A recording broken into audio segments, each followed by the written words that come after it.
warbixinta guud ahaan dalka Soomaaliya wuxuu la daalaa dhacayaa abaartii ugu darnayd ee soo marta 40 sanadood ee la soo dhaafay. abaartii daba dheer la dhihi jiray midaan baa ku xigta. abaartaas marka waad ogtihiin gurmadka la fidiyay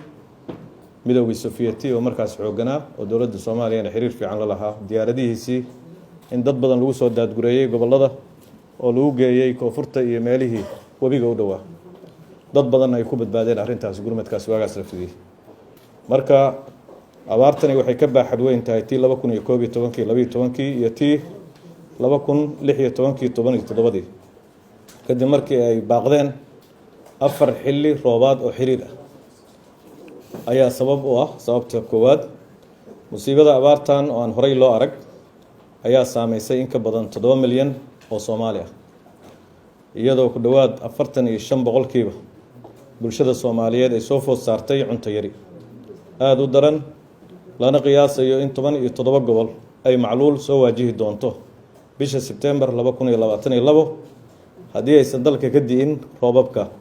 dayrtu ee soo socda oo la rajeynayo bisha October iyo November.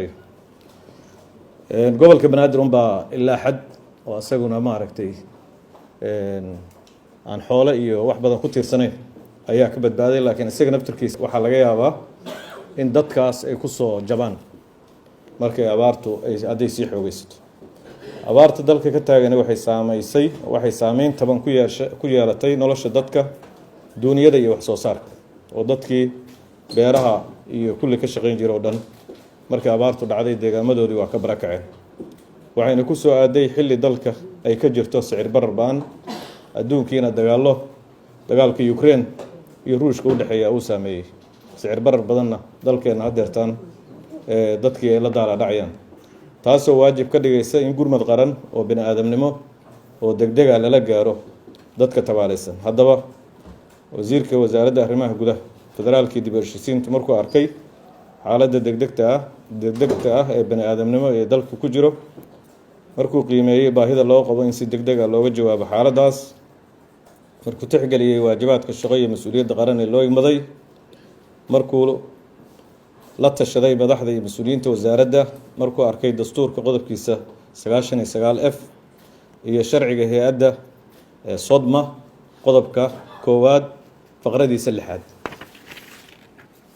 wuxuu golaha wasiirada sharafta leh u soo gudbinayaa lana wadaagayaa baahida loo qabo dib u howlgelinta hay'adda maareynta musiibooyinka Somali Disaster Management Agency Sodma si dadweynaha Soomaaliyeed looga badbaadiyo musiibooyinka dabiiciga ah iyo kuwa ay geystaan aadmuhu